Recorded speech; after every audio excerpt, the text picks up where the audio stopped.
Naghahanap ka ba ng legit na cash loan na nag-o-offer ng 30,000 pesos at meron ngang mahabang repayment term? Kung oo, ngayon ay pag-uusapan natin ang app na ito at ito ay walang iba kundi si Lazada Fast Cash. Sa video na ito ay ituturo ko sa inyo ang step by step kung paano nga ba mag-apply dito at ano-ano nga ba yung mga requirements. Legit ba talaga siya or hindi? Kaya panoorin mo tong video na to hanggang sa dulo. Disclaimer! Ang video na ito ay for information and educational purposes. Hindi po ito guaranteed na maa-approve ka. Depende pa rin sila sa assessment ng iyong Lazada account. Yes guys, you heard it right. Kailangan meron kang Lazada bago kayong apply dito kay Lazada Fast Cash. Lahat ng sasabihin ko ay based lamang sa aking experience. So, don't skip until the end. Let's start! Ayan nga lang sabi ko kanina, kailangan ay meron kayong Lazada account and verified kayo doon.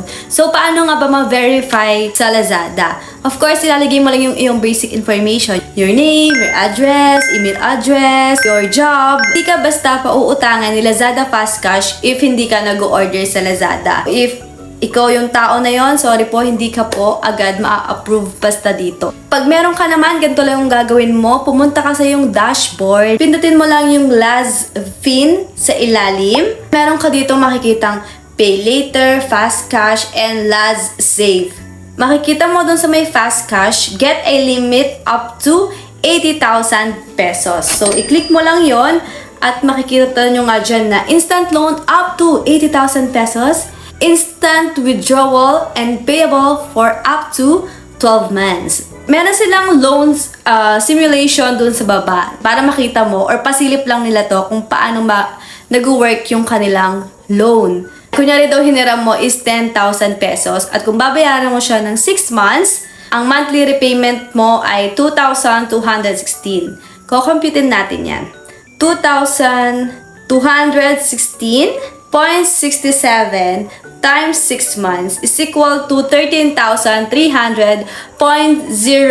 3,300.02 na interest. Mamaya check natin if totoo ba. Kung bago pa lang kayo sa mga cash loan or loan apps, syempre, importanteng malaman nyo na hindi sila agad nag-o-offer ng gantong 80,000 kaagad.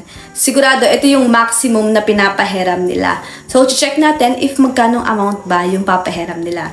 So, pag kinlik nyo na yung activate and withdraw now, hindi ko na siya na-screenshot, no?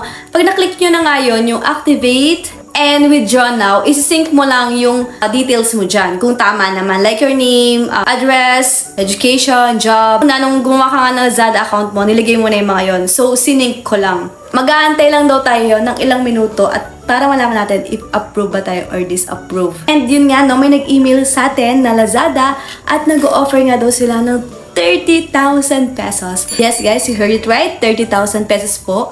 Agad-agad ang pinahiram nitong si Lazada Fast Cash. Siyempre, don't borrow just because it's available. Tandaan nyo yan, lagi kayong mag-iisip bago kayo mangutang. Sabi kanina, payable daw up to 12 months. Tinignan natin kanina yung simulation or yung simulation, nakita nyo na 10,000 daw ay pwede nating bayaran ng 6 months. Pero dito, yung 30,000 pesos daw ay hanggang 3 months repayment term lang. 30,000 payable siya sa 3 months and yung monthly repayment daw ay 11,730.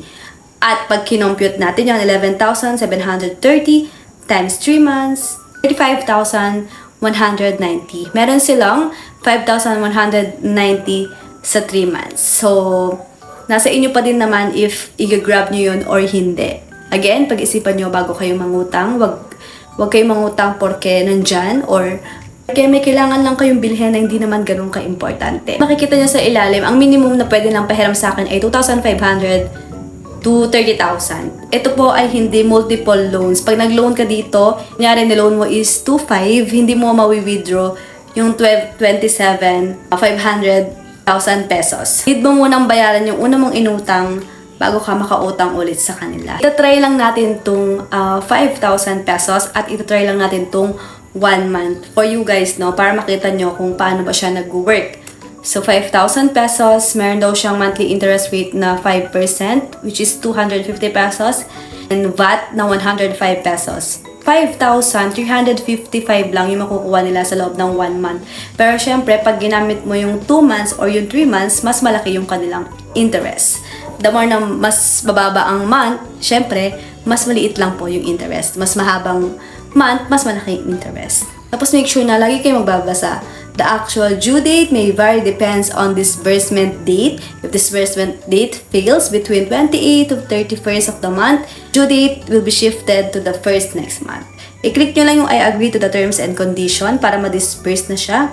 Papasok nga pala ito sa inyong Lazada wallet. Hindi siya agad-agad papasok sa GCash, Paymaya, ganon. And chinek ko siya sa SEC, registered siya under ni Pera 24/7 Lending Corporation.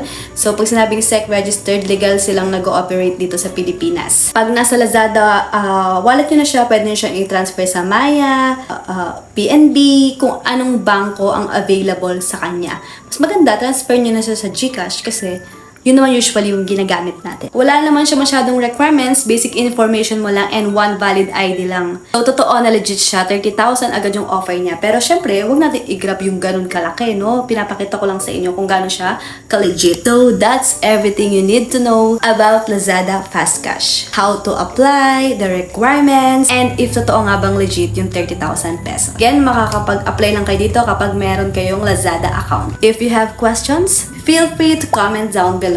If this video helped you, don't forget to like and share. For more legit cash loans, please follow me. Thank you for watching. Borrow responsibly. God bless us all.